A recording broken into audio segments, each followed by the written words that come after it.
Mega daughter Niharika Konidela విడాకుల తర్వాత కెరీర్లో ఫుల్ బిజీ అయింది. హీరోయిన్గా రీ ఎంట్రీ ఇస్తూనే యాంకర్గా ఓ షో చేస్తోంది.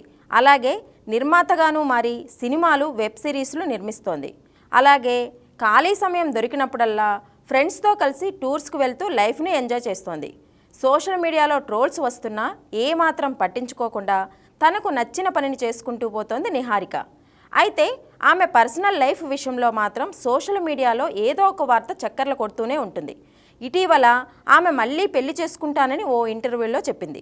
దాంతో నిహారిక ఆల్రెడీ ప్రేమలో పడిందని పుకార్లు వినిపించాయి. ఆ పుకార్లపై నిహారిక మాత్రం స్పందించలేదు.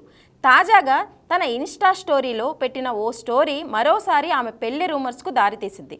ఇంతకీ నిహారిక స్టోరీలో ఏముందంటే, ఓ జంట ఏనుగుల ఫోటోలను పెట్టిన నిహారిక లవ్ ఎమోజీ పెట్టింది. అది చూసిన వారంతా నిహారిక మరోసారి ప్రేమలో పడిందని, అందుకే ఇలాంటి పోస్టులు పెడుతుందని మాట్లాడుకుంటున్నారు. అయితే నిహారిక మళ్ళీ ప్రేమలో పడలేదని, ప్రస్తుతానికి ఆమె ఫోకస్ అంతా కెరీర్ పైనే ఉందని మెగా ఫ్యాన్స్ అంటున్నారు.